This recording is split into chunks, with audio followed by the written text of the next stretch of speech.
അതിൻ്റെ അർത്ഥം എന്താണെന്ന് പറഞ്ഞാൽ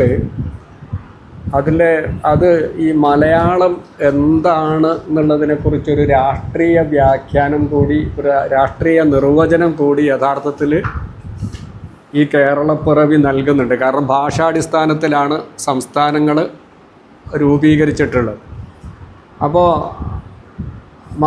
അത് താല്പര്യപ്പെടുന്ന ഒരു വിഷയം എന്താണെന്ന് ചോദിച്ചാൽ, ഈ മലയാളം കേരളത്തിലെ മുഴുവൻ മനുഷ്യരെയും ഉൾക്കൊള്ളുന്നതായിരിക്കണം എന്നുള്ളതാണ്. അതാണ് മലയാളത്തിനുള്ള ഒരു രാഷ്ട്രീയ നിർവചനം. ഞാൻ എൻ്റെ ഒരു സൗകര്യത്തിന് പറയാം. ഇത് നമുക്ക് ഗൗരവത്തോടെ പരിശോധിക്കാവുന്ന ഒരു വിഷയമാണ് എന്ന് ഞാൻ വിചാരിക്കുന്നു. മലയാളം എത്രത്തോളം കേരളീയരെ ഉൾക്കൊള്ളുന്നുണ്ട്, അല്ലെങ്കിൽ എത്രത്തോളം കേരളീയരെ മഴയത്ത് നിർത്തിയിട്ടാണ് മലയാളം ഇപ്പോൾ മുന്നോട്ട് പോകുന്നത് എന്നുള്ളത് ജനാധിപത്യപരമായ ഒരു ചോദ്യമാണ്. കൾച്ചറൽ സ്റ്റഡീസിന് ഗൗരവത്തിൽ ചോദിക്കാവുന്ന ഒരു ചോദ്യമാണ്. ഈ ഹെജുമണിനെ കുറിച്ചൊക്കെയാണല്ലോ നമ്മൾ കാര്യമായി പറയുക. അപ്പോൾ പൊളിറ്റിക്കലി വളരെ ഇമ്പോർട്ടൻ്റ് ആയിട്ടുള്ള ഒരു ചോദ്യമാണ്. അങ്ങനെ പല ഡയമെൻഷനുള്ളൊരു ചോദ്യമാണ്.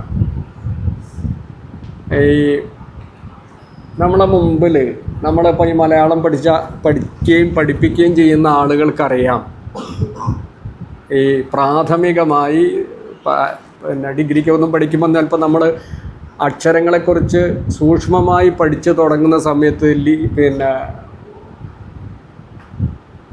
നമ്മളുടെ നാട്ടിൽ, കേരളത്തിൽ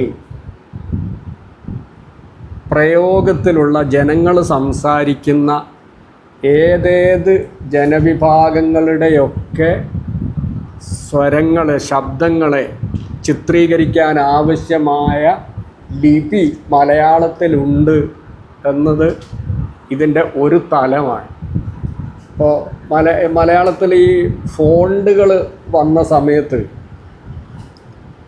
അതിലേറ്റവും ഗൗരവത്തോടെ ഇടപെട്ടിട്ടുള്ള കൂട്ടത്തിൽ ഒരു ടീമാണ് രചന ഫോണ്ട് എന്ന് പറഞ്ഞാൽ പഴയ തരത്തിലുള്ള മലയാളത്തിൻ്റെ ഒരു ഫോണ്ട് പ്രയോഗത്തിലുണ്ട്.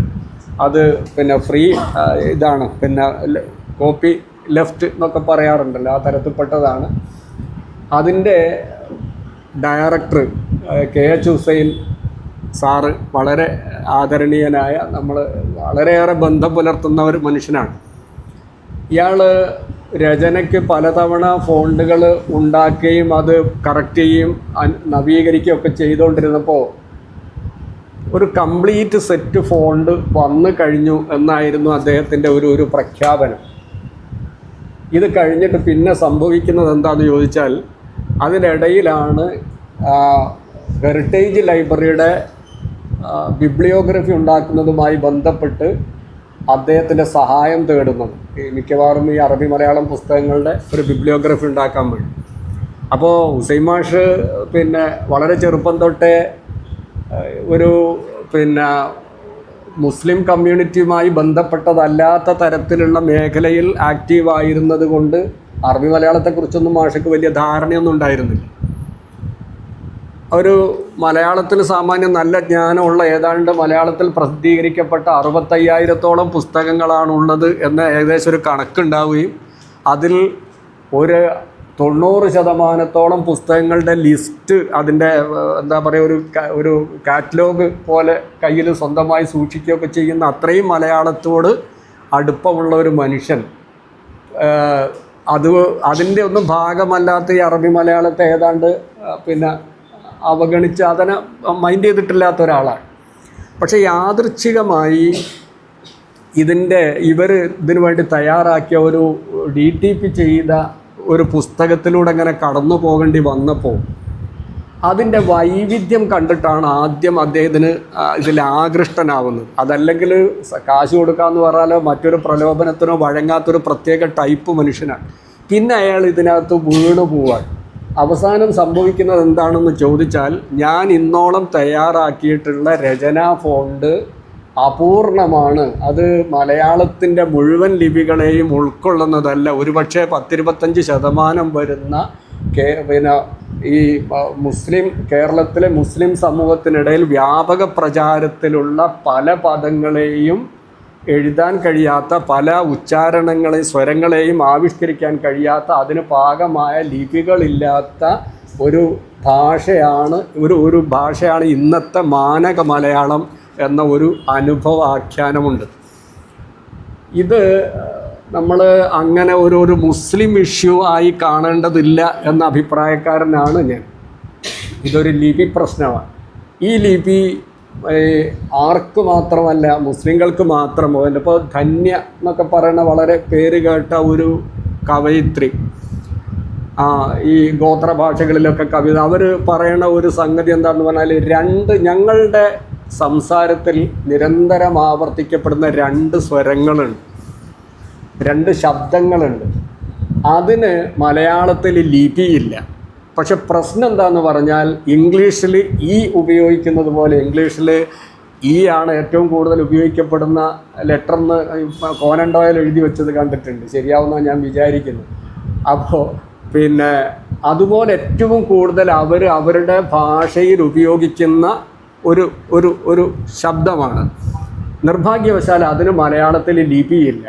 ലിപി ഇല്ലാതെ വരുന്നത് കൊണ്ട് 100 കൂട്ടം പദങ്ങളെ ഒഴിവാക്കിയിട്ടാണ് ഞങ്ങൾ മലയാളത്തിൽ എഴുതേണ്ടി വരുന്നത്. അതുകൊണ്ട് ഞങ്ങൾക്ക് കവിത ഓറലി ക്രിയേറ്റ് ചെയ്യാനേ പറ്റുന്നുള്ളൂ എന്ന ഒരു വേദനാജനകമായ പ്രഖ്യാപനം അവരുടെ ഭാഗത്തുനിന്നുണ്ടായിട്ടുണ്ട്. ഇത് പലരും പകുതിയും ചത്തുപോയ ഒരു ഭാഷയിലാണ് ഞാൻ കവിത എഴുതുന്നതെന്ന് മറ്റേ എന്താണ് സാഹിത്യ അക്കാദമിയിലൊക്കെ അങ്ങനത്തുള്ളൊരു ദലിത് ഒരു ഗോത്രകവി ഉണ്ടല്ലോ, ചാലിഗദ്ദ സുകുമാരൻ ചാലിഗദ്ദൻ്റെ വേറൊരു പ്രസ്താവനയാണ്. അപ്പം ഞാൻ പറയുന്നത്, കേരളത്തിൽ മാനക മലയാളത്തിൻ്റെ ലക്ഷക്കണക്കിന് കുട്ടികളെ നമ്മൾ പഠിപ്പിക്കുന്ന, മലയാളമെന്ന് പറഞ്ഞ് പഠിപ്പിക്കുന്ന ഭാഷാ പാഠപുസ്തകങ്ങളിൽ കേരളത്തിലെ ഒരുപാട് ജനവിഭാഗങ്ങളുടെ ഉച്ചാരണങ്ങളെ പ്രതിനിധീകരിക്കുന്ന, അതിനെ വരമൊഴിയിലേക്ക് കൊണ്ടുവരാൻ കഴിയുന്ന ലിപിയുടെ അസാന്നിധ്യം കൊണ്ട് വിമർശനാർഹമായ ഒരു നിലയിൽ നിൽക്കുന്ന ഭാഷയാണ് നമ്മുടെ മാതൃഭാഷയായ മലയാളം. ഇത് ഒരു വിഷയം. ലിപിയുടെ കാര്യത്തിൽ ഇവിടുന്ന് ഇങ്ങനെ നമ്മൾ ഉള്ളോട്ട് വന്നാൽ ഒരുപാട് കാര്യങ്ങളിൽ ഈ ലിപിയില്ലാതാവുന്നു എന്ന് പറയുന്നതോട് കൂടി തന്നെ വരമൊഴിയുടെ കാര്യത്തിൽ മലയാളിയെ പ്രതിനിധീകരിക്കുന്നതല്ല, മലയാളിയെ മുഴുവനായി പ്രതിനിധീകരിക്കുന്നതല്ല മാനക മലയാളം എന്ന് നമുക്ക് തീരുമാനിക്കാം. ഇനി നമ്മൾ ആലോചിച്ച് നോക്കുക പദാവലിയുടെ കാര്യം പറയുമ്പോൾ രസകരമായ ഒരു കാര്യം നമ്മൾ മുൻകൂറായിട്ട് ഓർക്കേണ്ടത്, കേരളത്തിലെ മിക്കവാറും ഒക്കെ ഓരോ ജാതിക്കും, നമ്മൾ ഇന്നലെ സംസാരിച്ച കാര്യമാണ്, കേരളത്തിലെ ഓരോ ജാതിക്കും നിശ്ചയിക്കപ്പെട്ട പദാവലികളുണ്ടായിരുന്നു, ഉപയോഗിക്കാൻ പാടില്ലാത്ത പദാവലികളുണ്ടായിരുന്നു. അപ്പോൾ ഏതാണ്ട് ഭാഷ നിലനിന്നിരുന്നത് ജാതി അധിഷ്ഠിതമായ ശ്രേണീകൃതമായ ഒരു നിലയിലാണ്. ഇതിനെക്കുറിച്ച് പിന്നെ പി.കെ. ബാലകൃഷ്ണനും ഒക്കെ വളരെ ഗൗരവത്തോടെ ചർച്ച ചെയ്തിട്ടുണ്ട്. അപ്പോൾ ഞാൻ പറയാൻ ഉദ്ദേശിക്കുന്നത്, ഏതാണ്ട് പ്രകടമായി പറഞ്ഞാൽ നായർ സമൂഹത്തിൻ്റെ അല്ലെങ്കിൽ ഈഴവ സമൂഹത്തിൻ്റെ താഴോട്ട് ശ്രേണിയിൽ വരുന്ന ആളുകളുടെ പദാവലികൾ മലയാളത്തിൽ ഇന്ന് വളരെ വളരെ വളരെ കുറച്ച് മാത്രമേ പ്രയോഗത്തിലുള്ളൂ എന്നതാണ് അതിൻ്റെ അർത്ഥം. അത് ആദിവാസികളുടെയൊക്കെ കാര്യത്തിലേക്ക് വരുമ്പോൾ, ഇപ്പോൾ മാവേലി മന്നം പോലെയുള്ള ഒരു നോവലിനകത്തൊക്കെ കടന്നു വരുന്ന വളരെ ഒക്കേഷണലായ ചില കാര്യങ്ങൾ ഒഴിച്ചു നിർത്തിയാൽ അവരുടെ ഒന്നും ജീവിതത്തെ, കാഴ്ചപ്പാടുകളെ ആവിഷ്കരിക്കാവുന്ന തരത്തിലുള്ള പദാവലികൾ മലയാളത്തിലില്ല എന്ന് മാത്രമല്ല, പിന്നെ ഇന്ന് വ്യാപകമായി കുട്ടികൾക്ക് റെഫർ ചെയ്യാൻ വേണ്ടിയൊക്കെ കൊടുക്കുന്ന ഈ ശ്രീകണ്ഠേശ്വരത്തിൻ്റെ നിഘണ്ടുവിൽ, ഡിക്ഷണറിയിൽ ഇത്തരത്തിലുള്ള പദങ്ങൾ വളരെ വളരെ വളരെ വളരെ കുറവാണ്. അതിൽ താല്പര്യമുള്ള ആളുകൾക്ക് ചെയ്തു നോക്കാവുന്ന ഒരു പേഴ്സണൽ പ്രോജക്റ്റ് എന്ന് എനിക്ക് തോന്നിയിട്ടുള്ളത്, ഗുണ്ടർട്ടിൻ്റെ ഏതാണ്ട് ഫീൽഡ് സ്റ്റഡി നടത്തിയിട്ട് ഫീൽഡ് വർക്ക് നടത്തിയിട്ട് കുറേ വാക്കുകളൊക്കെ ശേഖരിച്ചിട്ടുള്ള ഒരു പണ്ഡിതനാണ് അദ്ദേഹം. തലശ്ശേരി ആയതുകൊണ്ട് കുറേ മാത്രമല്ല ഈ മാപ്പിളപ്പാട്ടുമൊക്കെ ആയിട്ട് ബന്ധപ്പെട്ട കുറേ പദങ്ങൾ അതിനകത്തുണ്ട്. അതിനകത്ത് വന്ന എത്രയേറെ പദങ്ങളാണ് ഈ ശ്രീകണ്ഠേശ്വരം പിന്നീട് ഉണ്ടാക്കിയ തൻ്റെ വർക്കിനകത്ത് തിരസ്കരിക്കപ്പെട്ടത് എന്ന് അന്വേഷിക്കുന്നത് ഒരു കൗതുകമുള്ള കാര്യമായിരിക്കും. ഞാനങ്ങനെ ഒരു പഠനം നടത്തിയിട്ടില്ല, പക്ഷേ ചിലതൊക്കെ ഞാനങ്ങനെ കണ്ടിട്ടുണ്ട്. അപ്പോൾ അങ്ങനെ വരുമ്പോൾ എന്താ സംഭവിക്കണതെന്ന് പറഞ്ഞാൽ എന്ന് മാത്രമല്ല, ഈ ശ്രീകണ്ഠേശ്വരത്തിലേക്ക് വരുമ്പോൾ വലിയൊരു വ്യത്യാസം എന്താണെന്ന് പറഞ്ഞാൽ ധാരാളം സംസ്കൃത പദങ്ങൾ കയറി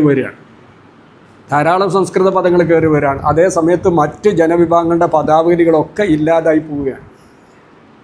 ഇതിൻ്റെ ഗൗരവം കൂട്ടുന്ന വേറൊരു കാര്യം കൂടി ഇതിനോടൊപ്പം പറയാമെന്ന് എനിക്ക് തോന്നുന്നു. ഇത് ആണ് മലയാളത്തിലെ നിഘണ്ടുവിൻ്റെ സ്ഥിതി എന്ന് വരുമ്പോൾ അത് പരിഹരിക്കാൻ വേണ്ടി കേരളത്തിലെ ഗൗരവപ്പെട്ട ഒരു ശ്രമം നടത്തിയിട്ടുള്ളത് കേരള യൂണിവേഴ്സിറ്റിയാണ്. കേരള യൂണിവേഴ്സിറ്റിയുടെ അണ്ടറിലാണ് ശൂരനാട്ട് കുഞ്ഞമ്പിള്ള സാറിനെ അധ്യക്ഷനാക്കിക്കൊണ്ട് ഒരു മലയാളം ലെക്സിക്കൺ എന്നുള്ള ഒരു ആശയം ഉണ്ടാവുകയും എന്നിട്ട് മലയാള മഹാനിഘണ്ടു എന്ന് പറഞ്ഞ് ഒരു പ്രോജക്റ്റ് തുടങ്ങുകയും ചെയ്യുന്നു. 67 70 ആ സമയത്താണ്, വളരെ മുമ്പേ തുടങ്ങിയൊരു സംഗതിയാണ്. എന്നിട്ട് അദ്ദേഹം ചെയ്തിട്ടുള്ളത് എന്താന്ന് പറഞ്ഞാൽ കേരളത്തിൻ്റെ തെക്ക് വടക്ക് പ്രാദേശികമായും ജാതീയമായും മതപരമായും ഗോത്രപരമായും ഏതൊക്കെ തരത്തിലുള്ള വൈവിധ്യങ്ങളുണ്ടോ ആ വൈവിധ്യങ്ങളിൽ നിന്നൊക്കെയുള്ള സ്കോളേഴ്സിനെ പേഴ്സണലി കോണ്ടാക്ട് ചെയ്തിട്ട് അവരിൽ നിന്നൊക്കെ പദങ്ങൾ ശേഖരിക്കുകയാണ്. ഇതിനെക്കുറിച്ചുള്ള രസകരമായ കുറേ കഥകൾ ടി ഉബൈദ് പറയുന്നുണ്ട്. ടി ഉബൈദ് ഈ കൂട്ടത്തിൽ ഒരാളായിരുന്നു. ഒരു 1.5 മാസം അദ്ദേഹം ഈ ലെക്സിക്കൻ ഓഫീസിൽ പോയി വർക്ക് ചെയ്യുകയും അയാൾക്കറിയാവുന്ന പദങ്ങൾ, ഒരു പക്ഷേ ഈ മാപ്പിളപ്പാട്ടുമൊക്കെ ആയിട്ട് ബന്ധപ്പെട്ട ഏറ്റവും കൂടുതൽ പദങ്ങൾ സൂക്ഷ്മമായി അറിയാമായിരുന്ന ആളാണ്. ഇതൊക്കെ ശേഖരിച്ച് അവിടെ കൊടുക്കുകയൊക്കെ ചെയ്തിരുന്നു. നിർഭാഗ്യവശാൽ അതിൽ പലതും ഈ മലയാള മഹാനിഘണ്ടുവിൽ ഇനി 9 വോളിയോ മറ്റോ പുറത്തു വന്നത്, അതിപ്പോഴും പൂർത്തിയായിട്ടില്ല. അങ്ങനെ ഒരു ശ്രമം നടത്തിയിരുന്നു കേരളത്തിൽ. പക്ഷെ അത് തുരങ്കം വയ്ക്കപ്പെട്ടു എന്നുള്ളതാണ്. ശൂരനാടൻ പിരിയുമ്പോൾ 1.5 കോടി കാർഡാണ് ഇതിനു വേണ്ടി തയ്യാറാക്കി വെച്ചത്. അത്രയും വാക്കുകൾ. അതിൽ പലതും അദ്ദേഹത്തിൻ്റെ റിട്ടയർമെൻറ്റിന് ശേഷം, മരിച്ചുപോയതിന് ശേഷം തീർച്ചയായിട്ടും പിന്നീട് വന്ന എഡിഷനുകളിൽ വന്നിട്ടില്ല എന്നുള്ള ഒരു അഭ്യൂഹം കേൾക്കുന്നുണ്ട്. നമുക്ക് പരിശോധിച്ച് നോക്കുമ്പോൾ ചെറിയ തോതിലൊക്കെയുള്ള വ്യത്യാസം ആ അർത്ഥത്തിൽ കാണാനുമുണ്ട്. ഏതായാലും പദാവലിയുടെ കാര്യത്തിൽ ഇതാണ് സ്ഥിതി. ഇനി വേറെ ഒരു വിഷയം, ഈ പദാവലികൾ ഇങ്ങനെ ഇല്ലാണ്ടാവുമ്പോഴുള്ളൊരു വിഷയം എന്താണെന്ന് ചോദിച്ചാൽ, ഇപ്പോൾ ആദിവാസികളുടെ ഗദ്ദിക എന്ന് പറയുന്ന ഒരു വാക്ക് നമുക്ക് പരിചിതമാണ്. ആ നാടകത്തിൻ്റെ പേര് നാട്ടുഗദ്ദിക എന്നുള്ള അർത്ഥത്തിൽ ആ നാടകത്തിൻ്റെ ടൈറ്റിൽ വന്നത്. പക്ഷെ ആ നാടകത്തിൽ ഉപയോഗിക്കുന്ന ഇപ്പോൾ ചൂറ എറിയുക എന്നൊക്കെ പറയുന്നത് പോലുള്ള പല പ്രയോഗങ്ങളും യഥാർത്ഥത്തിൽ ഈ ആദിവാസി ജനവിഭാഗത്തിൻ്റെ ജീവിതവുമായി അവരെ ആവിഷ്കരിക്കണമെങ്കിൽ വളരെ അടുത്ത് ബന്ധപ്പെട്ട് നിൽക്കുന്ന സംഗതികളാണ്. നിർഭാഗ്യവശാൽ അത്തരത്തിലുള്ള പല സംഗതികളും നമ്മുടെ ഡിക്ഷണറികളിൽ നമുക്ക് കാണാനേ കഴിയില്ല.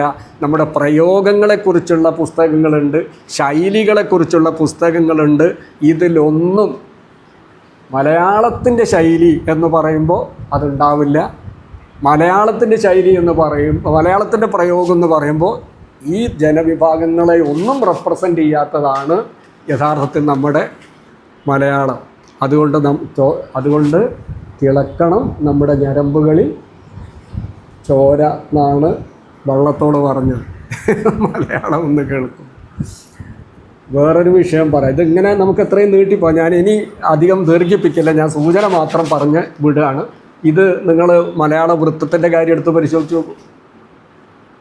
മലയാള വൃത്തം നമ്മൾ പഠിപ്പിക്കുന്നത് ARൻ്റെ വൃത്തമഞ്ജരി ഉപയോഗിച്ചിട്ടാണ്. ARൻ്റെ വൃത്തമഞ്ജരിയിൽ ആ സംസ്കൃത വൃത്തങ്ങളും ഭാഷാവൃത്തങ്ങൾ എന്ന് പറഞ്ഞു വരുന്ന കുറച്ച് സംഗതികൾ ഒഴിച്ച് നിർത്തിയാൽ നൂറുകണക്കിന് ഇശലുകളുണ്ട് മാപ്പിളപ്പാട്ടിൽ, ഒരെണ്ണം പോലും വൃത്തമഞ്ജരിയിൽ വന്നിട്ടുണ്ട്. അത് പരിഹരിക്കാൻ ശ്രമിച്ചിട്ടുണ്ട് കുട്ടിക്കൃഷ്ണന്മാരായ വൃത്തശില്പത്തിൽ കുറച്ച് പരാമർശിച്ചിട്ടുണ്ട്. പക്ഷെ അത് നമ്മുടെ പാഠപുസ്തകമായിട്ട് വരാറില്ല. പിന്നെ ഇനി ഈ ഇതല്ലാത്ത കുറേ സംഗതികളുണ്ടല്ലോ, പല ജനവിഭാഗങ്ങളില്ലേ, ഇവരുടെ ഒന്നും താളങ്ങൾ മലയാളത്തിൻ്റെ പൊതു സ്വത്തായി, മലയാളത്തിൻ്റെ ഭാഗമായി ഇതുവരെ അംഗീകരിക്കപ്പെട്ടിട്ടില്ല.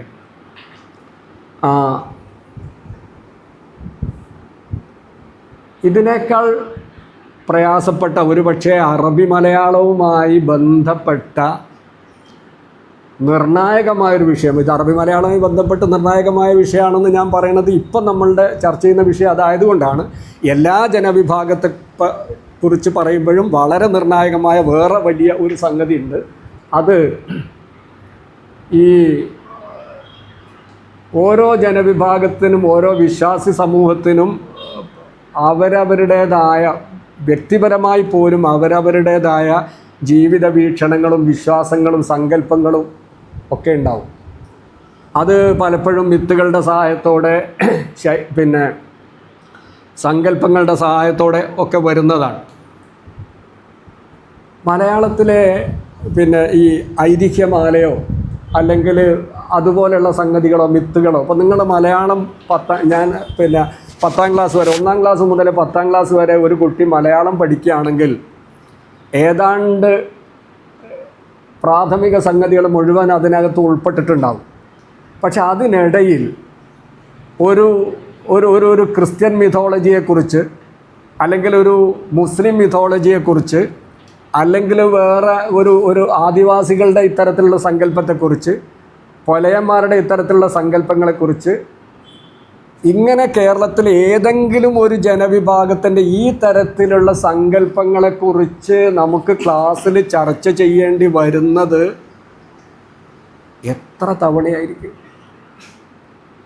ഒരു റിസർവേഷൻ ഉണ്ട്, ഒത്തിരി മുസ്ലിം കഥകൾ വേണം ഒരു പാഠപുസ്തകത്തിൽ ഒന്നെങ്കിലും എന്നൊരു കണക്കുണ്ട്. തിരുവനന്തപുരത്ത് ടെക്സ്റ്റ് ബുക്കിൻ്റെ വർക്കിന് പോയാൽ എളുപ്പം മനസ്സിലാവും.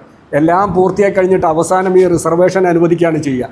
ആ റിസർവേഷൻ്റെ ബലത്തിൽ വരുന്ന ഒരു കഥയിൽ അല്ലെങ്കിൽ ഒരു കവിതയിൽ, അവിടെയാണ് നമ്മൾ ഈ അനാര്യമായ മിഥോളജിയിലേക്ക്, ഐതിഹ്യങ്ങളിലേക്ക്, മിത്തുകളിലേക്ക്, പുരാവൃത്തങ്ങളിലേക്ക് പോകേണ്ടി വരുന്നത്. വേറെ ഒരിടത്തും നമ്മൾ പോകേണ്ടി വരുന്നില്ല.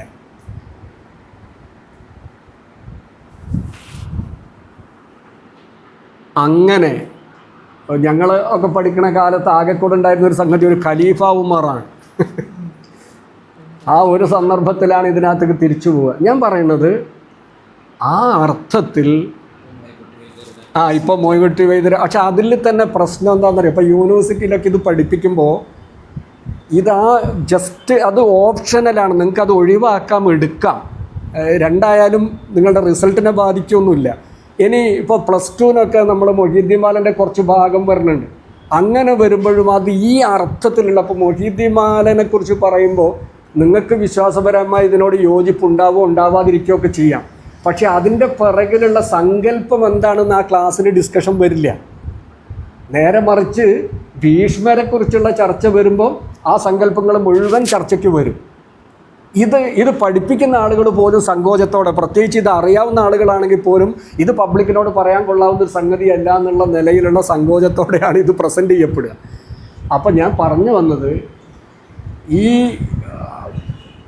ഒരു കേരളത്തിലെ നായർ നമ്പൂതിരി സമുദായങ്ങളിൽ മാത്രം വട്ടം കറങ്ങുന്ന ഒരു സാംസ്കാരിക വൃത്തത്തെയാണ് മലയാള ഭാഷ ഔദ്യോഗികമായി കേരളത്തിലെ സകലമാന മേഖലകളിലെയും വിദ്യാർത്ഥി സമൂഹത്തിനെ കാലങ്ങളായി പഠിപ്പിച്ചുകൊണ്ടിരിക്കുന്നു. അവരുടെ പദാവലികൾ, അവരുടെ ഭാഷ എഴുതാൻ പറ്റുന്ന വരമൊഴി മാത്രം, അവരുടെ ശൈലികളും പ്രയോഗങ്ങളും, അവരുടെ കാവ്യസങ്കല്പങ്ങൾ, അവരുടെ ഈണങ്ങൾ, അവരുടെ മിത്തുകൾ, അവരുടെ ഐതിഹ്യങ്ങൾ, ഒരു ഭാഷയുടെ ആസ്തിയായി എന്തൊക്കെ കാണാമോ അത് മുഴുവൻ ഇങ്ങനെ ഒരു വളരെ ചെറിയ ഒരു ജനവിഭാഗത്തിൻ്റേത് കേരളത്തിലെ മുഴുവൻ മനുഷ്യരുടെയും തലയിൽ കെട്ടിയേൽപ്പിക്കുന്ന അങ്ങേയറ്റം ജനാധിപത്യ വിരുദ്ധമായ, നിരന്തരം ചോദ്യം ചെയ്യപ്പെടേണ്ട ഒരു ഭാഷയാണ് മാനക മലയാളത്തിൻ്റേത് എന്നുള്ളതാണ് എനിക്ക് ഈ സമയത്ത് മുന്നോട്ട് വെക്കാനുള്ള ഒരു ആശയം.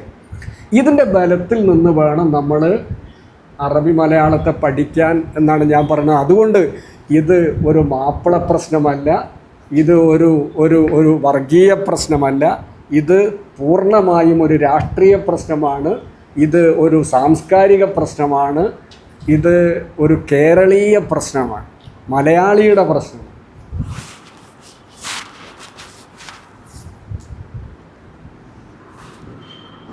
ഇത് കുടിച്ചാലൊന്നും സംഭവിക്കില്ലല്ലോ.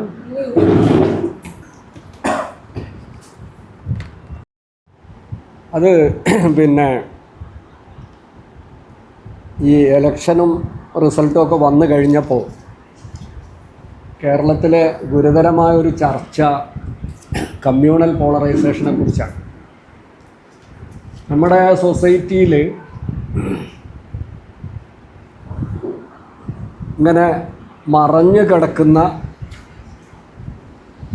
പോളറൈസേഷനെ കുറിച്ചുള്ള ഗൗരവപ്പെട്ട ചർച്ചകൾ വളരെ ഗുരുതരമായി നടക്കുന്നുണ്ട്. ആ സമയത്ത്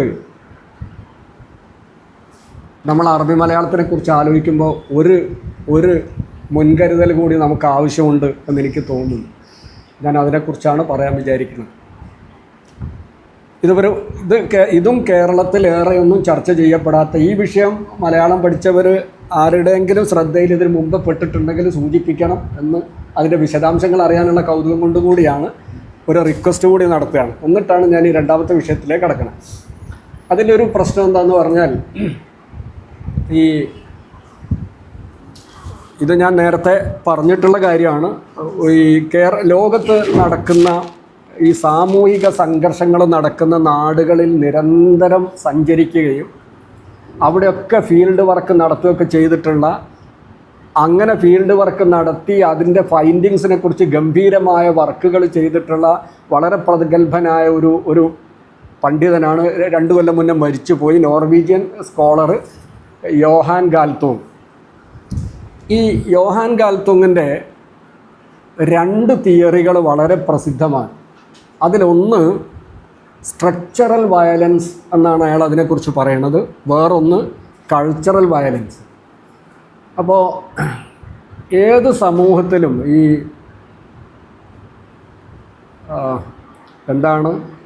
ആൾക്കാർ കൂട്ടം കൂടി തല്ലിക്കൊല്ലുന്നതൊക്കെ നമ്മുടെ നാട്ടിൽ സർവ്വസാധാരണമായ ഒരു സാഹചര്യത്തിലാണ് നമ്മളിത് ആലോചിക്കുന്നതെന്ന് കരുതാം. ഇതൊക്കെ സംഭവിക്കുന്നതിനെക്കുറിച്ച് അയാൾ പറയുന്നത് അത് ഡയറക്റ്റ് വയലൻസ് ആണ്. യഥാർത്ഥത്തിൽ നമ്മൾ അതിനെക്കുറിച്ച് മാത്രമേ വയലൻസ് എന്ന നിലയിൽ നമ്മുടെ പത്രക്കാരും ബാക്കിയുള്ള ആളുകളും സംസാരിക്കാറുള്ളൂ. പക്ഷേ ഈ വയലൻസിൻ്റെ വിത്തും വേരും കിടക്കുന്നത് യഥാർത്ഥത്തിൽ അവിടെയല്ല. അത് അവിടെ മാത്രം പരിഹരിച്ചതുകൊണ്ട്, പോലീസുകാർ ഇടപെട്ടതുകൊണ്ട്, കുറ്റവാളികളെ അറസ്റ്റ് ചെയ്തത് കൊണ്ട് മാത്രം പരിഹരിക്കാവുന്നതല്ല, അത് അവസാനിക്കുന്നതല്ല ഡയറക്റ്റ് വയലൻസ് എന്ന് അയാൾ പറയുന്നു. എന്നിട്ട് അയാൾ പറയുന്നത് ഇതിൻ്റെ വേര് കിടക്കുന്നത് സ്ട്രക്ചറൽ വയലൻസിലാണ്. അപ്പോൾ പിന്നെ ഈ വിദ്യാഭ്യാസം നിഷേധിക്കുക, ജോലി നിഷേധിക്കുക, പിന്നെ പഠിക്കാനുള്ള സീറ്റുകൾ കൊടുക്കാതിരിക്കുക, മലബാറിൻ്റെ അങ്ങനത്തെ ചില ചർച്ചാ വിഷയങ്ങളൊക്കെ ഉണ്ടല്ലോ. ഈ തരത്തിലുള്ള സംഗതികൾ, പിന്നെ സംവരണം നിഷേധിക്കുക പോലെയുള്ള വളരെ ഘടനാപരമായ സ്ട്രക്ചറലായ സംഗതികളിലാണ് ഇതിൻ്റെ വേര് കിടക്കുന്നതെന്ന് അയാൾ ആദ്യത്തെ തിയറിയിൽ പറഞ്ഞു. ഇത് കഴിഞ്ഞിട്ട് അതിനെയും സൂക്ഷ്മമായി പഠിച്ചപ്പോൾ അയാൾ പറയുന്ന ഒരു സംഗതി നോക്കൂ, അത് അവിടെയും നിൽക്കുന്നതല്ല. ഈ വെറുപ്പിൻ്റെ വേരുകൾ ഉണ്ടാവുന്നത് കൾച്ചറൽ വയലൻസിലാണ്. ഏത് ഒരു ജനസമൂഹമാണോ പൊതു സംസ്കാരത്തിൽ നിന്ന് മാറ്റി നിർത്തപ്പെടുന്നത്, ആ സമൂഹത്തിനോട് നിങ്ങളുടെ മനസ്സിൽ വളരെ സ്വാഭാവികമായി വിദ്വേഷം ജനിക്കും, വെറുപ്പ് ജനിക്കും. അതുകൊണ്ട് നിങ്ങൾക്കൊരു നാട്ടിൽ പോസിറ്റീവായി സമാധാനം ക്രിയേറ്റ് ചെയ്യണമെന്ന് താല്പര്യമുണ്ടെങ്കിൽ ആ സമൂഹത്തിൻ്റെ സംസ്കാരത്തിൽ നിങ്ങൾ ഇടപെടേണ്ടതുണ്ട്. അവിടെയുള്ള ഈ ഒഴിവാക്കലുകളെ നിങ്ങൾ പരിഹരിക്കേണ്ടതുണ്ട്.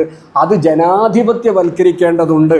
അങ്ങനെ സാംസ്കാരിക ജനാധിപത്യം കൊണ്ട് മാത്രമേ തെരുവിൽ നടക്കുന്ന ഈ വേട്ടകളെ പോലും നിങ്ങൾക്ക് ദീർഘകാലാടിസ്ഥാനത്തിൽ ശാന്തമായി പരിഹരിക്കാൻ കഴിയുകയുള്ളൂ എന്ന സിദ്ധാന്തമാണ് ഏകദേശം കൾച്ചറൽ വയലൻസ്.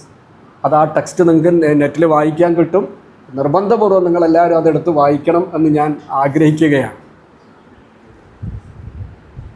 അങ്ങനെ ആണെങ്കിൽ എന്താണ് നമ്മുടെ ഈ പൊതുസമൂഹത്തിന് ഈ അറബി മലയാളത്തെക്കുറിച്ചുള്ള സങ്കല്പം എന്നൊന്ന് ആലോചിച്ച് നോക്കുക. അതൊരു രസകരമായ ഒരു വിഷയമാണ്.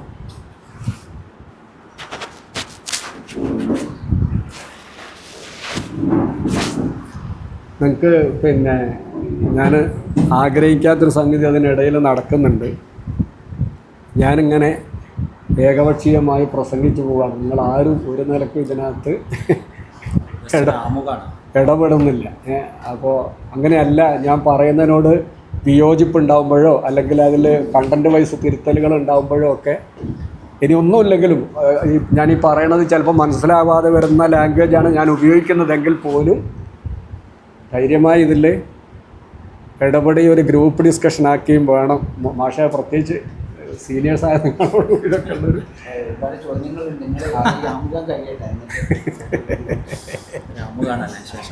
ആമുഖം കഴിഞ്ഞാൽ പിന്നെ ഞാൻ പതുക്കെ തടി വട്ടാക്കും. പിന്നെ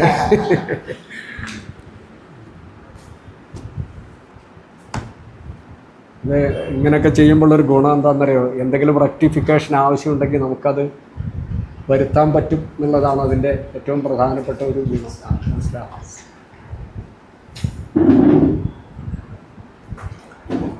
വേറെ അപ്പോൾ അങ്ങനെ ആലോചിക്കുമ്പോഴേ ഈ ഞങ്ങൾ ഇന്നലെ ചർച്ച ചെയ്തൊരു കഥ പറയാണ്.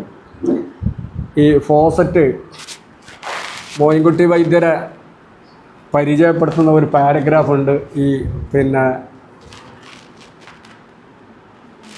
എ പോപ്പുലർ മാപ്പിള സോങ് എന്ന് പറയുന്ന ഹുസ്നു ജമാലിനെ കുറിച്ചുള്ള അദ്ദേഹത്തിൻ്റെ പഠനത്തിൽ.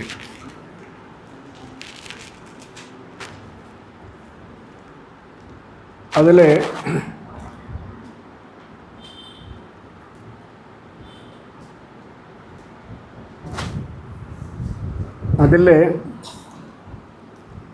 അദ്ദേഹം വൈദ്യർ മിടുക്കനായ കവിയാണ്, വളരെ ജനകീയനായ കവിയാണ്. അദ്ദേഹത്തിൻ്റെ ഈ ഹുസ്നു ജമാൽ വളരെ ജനകീയമാണ്. അതിൽ ഈ അറബി സ്ക്രിപ്റ്റ് ഉപയോഗിച്ചാണ് എഴുതുന്നതെന്നൊക്കെ ഉള്ള ഒരു ആമുഖം ഇങ്ങനെ പറഞ്ഞു വന്നിട്ട് ആ പാരഗ്രാഫ് തന്നെ അയാൾ പറയണ ഏറ്റവും ശ്രദ്ധേയമായ ഈ സന്ദർഭത്തിൽ ഏറ്റവും ശ്രദ്ധേയമായ കാര്യം എങ്കിലും അയാൾ മറ്റെല്ലാ മാപ്പിളമാരെയും പോലെ ഇല്ലിട്രേറ്റ് ആണ് എന്നുള്ളതാണ്. ഇല്ലിട്രേറ്റ് ആണ്. അയാൾ ഉപയോഗിക്കുന്ന ലിപിനെക്കുറിച്ച് വരെ പറഞ്ഞിട്ടുള്ള പ്രയോഗമാണ് ഈ പറയുന്നത്. അയാൾ കവിത എഴുതുന്നു എന്നൊക്കെ പറഞ്ഞിട്ട് പറയുന്ന ഒരു വർത്താനമാണ് ഇത്. വേണമെങ്കിൽ നമുക്കൊരു ഒരു കൊളോണിയൽ മനസ്സാണ് എന്നൊക്കെ വിചാരിക്കാം. പക്ഷേ ഇതിൻ്റെ കൂടെ രണ്ട് സംഗതികൾ കൂടെ ചേർത്ത് വായിക്കേണ്ടതുണ്ട്. അതിലൊന്ന് ഇപ്പോൾ ഈ ആഫ്രിക്കൻ നാടുകളിൽ ഏതാണ്ട് 80ഓളം ഭാഷകളാണ് അറബി ലിപി ഉപയോഗിച്ച് എഴുതുന്നതെന്നാണ് നമ്മുടെ ഈ അറബി മലയാളം പോലെ. അതിനെ മൊത്തത്തിൽ ഈ അജമി ട്രഡീഷൻ എന്നാണ് പറയുന്നത്. ഈ അജമി ട്രഡീഷനിലുള്ള ലിറ്ററസിയെയും യൂറോപ്യൻ സ്കോളേഴ്സ് ഒരിക്കലും ലിറ്ററസിയായി അംഗീകരിച്ചിട്ടില്ല എന്നുള്ളൊരു വാർത്ത ആഫ്രിക്കയിൽ നിന്ന് നമ്മുടെ മുമ്പിലുണ്ട്. ഈ അജമി സ്റ്റഡീസിൽ വരുന്നുണ്ട്.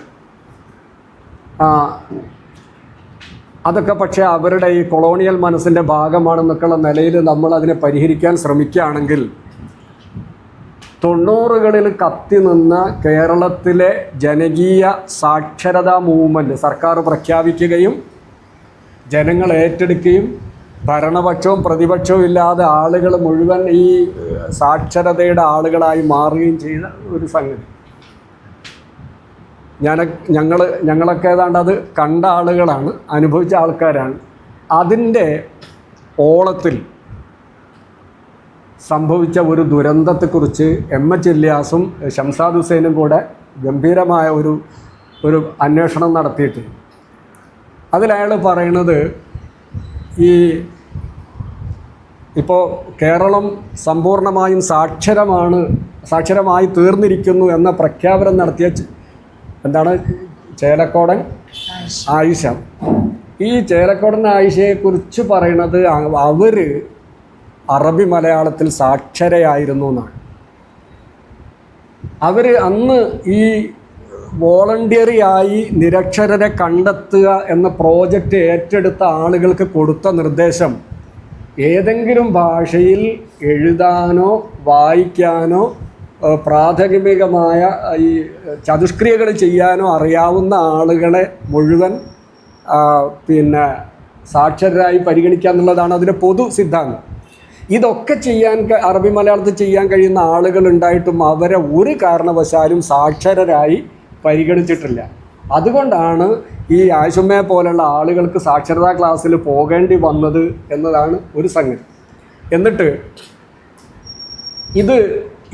ഈ സാക്ഷരതാ ക്ലാസ്സിൽ പോയ ആളുകളുടെ അനുഭവം അറിയാൻ വേണ്ടി ഇവരൊരു ശ്രമം നടത്തിയപ്പോൾ അവർ പറയണത്, ഞങ്ങൾക്ക് അറിയാമായിരുന്ന ഇത്തരം കാര്യങ്ങളെ മുഴുവൻ അത് വളരെ വികൃതമാണ്, അത് കൊള്ളരുതാത്തതാണ്, നിങ്ങൾ അറബി മലയാളം പഠിച്ചാൽ നിങ്ങൾക്ക് പുയ്യാപ്പിളിനെ കിട്ടുമെന്ന് പറയുന്നത് മണ്ടത്തരമാണ് എന്ന് പറയുന്ന രീതിയിലുള്ള മുദ്രാവാക്യങ്ങൾ പരസ്യമായി ഇവർ നടത്തുകയാണ്.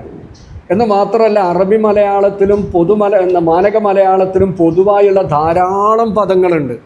ഈ പദങ്ങൾ ഉപയോഗിച്ച് ഇവരെ സാക്ഷരരാക്കുക വളരെ എളുപ്പമായിരുന്നു. ലിപി മാത്രം മാറ്റിയാൽ മതിയാകുമായിരുന്നു. പക്ഷേ അത് ബോധപൂർവം ഉപേക്ഷിക്കപ്പെട്ടു എന്നാണ് ഈ പഠനത്തിൻ്റെ വേറെ ഒരു കണ്ടെത്തൽ. അങ്ങനെ ഞങ്ങൾക്ക് എന്താ പറയുക, ഞങ്ങളുടെ ആത്മാവ് മാറ്റിപ്രതിഷ്ഠിക്കേണ്ടി വരുന്ന അനുഭവങ്ങളിലൂടെ, വേദനാജനകമായ അനുഭവങ്ങളിലൂടെ കടന്നു പോകേണ്ടി വന്നു എന്ന് സാക്ഷരതാ ക്ലാസ്സിൽ പങ്കെടുത്ത വിശേഷിച്ചും സ്ത്രീകളായ ആളുകളുടെ കരളലിയിക്കുന്ന കഥകൾ എടുത്തു പറയുന്നുണ്ട് ഈ ഇല്യാസും ഷംസാദും കൂടി. അപ്പോൾ ഞാൻ പറയുന്നത് അത് ഇന്നും നിലനിൽക്കുന്നതാണ്. എന്ന് മാത്രമല്ല, അറബി മലയാളത്തിനെ അപരവൽക്കരിക്കുന്ന തരത്തിലുള്ള കഥകളും മുദ്രാവാക്യങ്ങളും സമീപനങ്ങളും നിരന്തരം ഇവരുടെ ഭാഗത്തു നിന്നുണ്ടായിരുന്നു. അതിൽ ഏറ്റവും വലിയ മുൻകൈ എടുത്തിട്ടുള്ളത് ശാസ്ത്ര സാഹിത്യ പരിഷത്താണ്. ഏറ്റവും പ്രബുദ്ധമായ വിദ്യാഭ്യാസത്തിൻ്റെയും ശാസ്ത്രീയ ബോധത്തിൻ്റെയും സാക്ഷരതയുടെയും പഠനങ്ങളുടെയും ഒക്കെ എന്താ പറയുക, അതിൻ്റെ ഫോറണ്ണേഴ്സായിട്ടുള്ള ആളുകളാണ് ഈ നിലപാട് സ്വീകരിച്ചിട്ടുള്ളതെന്നാണ്. അപ്പോൾ സ്വാഭാവികമായും ഇതിനെ ഞാൻ നേരത്തെ പറഞ്ഞ ഈ കൾച്ചറൽ വയലൻസുമായിട്ടൊന്ന് ലിങ്ക് ചെയ്ത് പരിശോധിച്ചാൽ ഒരു പക്ഷേ അവിടെയൊക്കെ എത്ര വലിയ വംശീയമായ വിദ്വേഷമാണ് ജനിപ്പിക്കപ്പെടുന്നത് എന്നത് നമ്മൾ ഗൗരവത്തിൽ ആലോചിക്കുകയും കൾച്ചറൽ ഇടപെടൽ കൊണ്ട് പരിഹരിക്കുകയും ചെയ്യേണ്ട സംഗതിയാണ് എന്നെനിക്ക് തോന്നുന്നു.